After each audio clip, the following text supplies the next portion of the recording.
لأن الصحابة waxay garanayaan nabi maxamed qadarkiisa mar hadii ay maqlaan ilaahay baa sidaa yiri oo nabi maxamed baa sidaa yiri boqolki baad gaalada qureysheed adu wadaa markaas ay tiri may kala xasha hay wax sir aanu nagama sido ma sir baad naga wadaa inagama sido markay qof run u sheegay iska dhigtay ay labadoodii ka soo noqdeen baa leeyahay kolka in yar soo noqdeen ali baa yiri oo ma warkeegan rumaysanayo warkii nabigan beeninay buu nabi maxamed baa nagu yiri sir aan leenahay ayay gabadhaasi qurayshta mushrikiinta u wadaa ee sirta ka soo qaada maadaama nabi maxamed uu yiri ma warkeegii intaan rumaynay ayaan warkii nabigana been ka soo qaadnaa buu sawna ka halaagsanay maadaama sida ku noqono ali baa ku soo noqday oo ku dhiirado yiri sirta aad naga wadid nabi maxamed baa ku sheegay haddaad sirta halkaas soo dhigi weydid gacmahayga kuulay ma buukay markay aragtay labadan indhiiranaanta ka muuqata iyo sida khabarka nabi maxamed uu soo sheegay boqolkii boqol ay u rumaysan yihiin ayay tiri iikaadiya hadaba intay sii jeesatay marad timihii intay furtay timihii tadcana ayaa warqadii taale ka soo saartay warqadii bay nabiga u keenay sallallahu alayhi wasallam ya rasuulullah waa ta gabadha sirtay waday warqada ninkii qoray masaajidka nabigu dhex fadhiya xalaqadu dhageysanaya waa la furay waa la akhriyay risaaladani waxay ka socotaa Xaatib ibn Abi Balta'a waxay ku socotaa Quraysh bay ku socotaa waxa ka waramay marka uu Quraysh uga waramaya sirtii nabi maxamed sirtii ciidanka dawladda islaamka sirteedii buu gudbiyay markaasuu nabigu sallallahu alayhi wasallam midabkiisa beddelmay rasuulka halkan Umar baa joogo markiiba kacoo yiri ya rasuulallah ninkan munaafiqeen nagu jira ee sirteeni gaalada u sheegayay ana qoorta ka goynayay ugu fasax buu kay markaa uu nabigu Umar u kaadi degdegin يا حاطب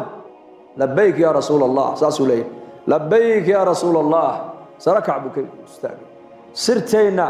ان قالده u sheegtay maxaa kugu ajburay bal sheeg bukay wuxuu ya rasuul allah waan sheegay runtana waan sheegay buudi raga muhaajiriinta reerahoogi ubadkoogi makay kaga yimaadeen nin walba qabiilkiisii baa maka u difaacayo ubadkiisii reerkiisii iyo hantidii maka uu ku lahaa reerkiisii baa u difaacaya aniga magaalada maka dagaankayga maaha ubadkayga reerkayga baa Quraysh kaga dhaximiday hadii waxaan isiri hadaad inta yaro sir ah aad gaalada u sheegto Qurayshta waxay is oranayaan Xaatib inniku inaga mid yahay reerkiisa daranyada uga dhaba intaas baan uga jeeday bas inay ubadkayga iyo reerkayga ii badbaadiyaan oo in nabadgeliyaan baan uga dan lahaaye gaalnimo igama munaafiqnimana igama bal waxaan ahay muumin baan ahay nabi Allah sirtaada sababtaan u sheegayna taasoo bay ugu kaliftay bas in reerkayga la in nabadgeliyo oo Quraysh ugu xisaabtamaan yiraahdaan ninkaasi anagu meesha noo joogay reerkiisa daranyada uga dhaba oo ha ka dhibaataysan ha ka dhibina markaa uu nabigu aamusay sallallahu alayhi wasallam leenakan dambi weyn buu galay sirtii dawladda islaamku gaalada u gudbiyay markaas nabigu aamusay isla markii nabigu halkii fadhiya ayaa fi surati al-awail surati al-mumtahin ya ayyuhalladhina amanu la tattakhidhu aduwwi wa aduwwakum awliya تلقون إليهم بالمودة إلى آخر الآية سورة أول كيغا آياتها أقوه الرئية آية إلهي تبارك وتعالى وحكو عديي إنه نكان حاطب وكمد يهي دول كمؤمنين إلهي النبي الرميسن إنه كمد يهي بإلهي عديي إيمان كيسيب إلهي عديي إيمان بالله مرخات فرينه مؤمن يهي مركز الله قد يقول لي يري كا إساقو كلي يما هنا بالمؤمنين تودن وحال أمر يا إني قال هذا ما دام قالوا أو أيهين عدوغي عدو إلهي عدو رسولك إن يسن أولياء كدغني أصحاب كدغني أو أي صاحب كدغن ما تلقى بلا با بركاب النبي وعمر بويا يا عمر حاطب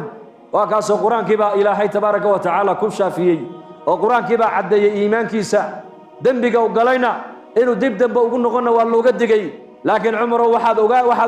أقين يا أهل البدر بوها نكن والريب بدر وصدح بغل صدح يتوبان كينن إيه دقالك بدر قال قيب قشي ويان أهل البدر إنما تغانا درجة دودا وحال يا أهل بدر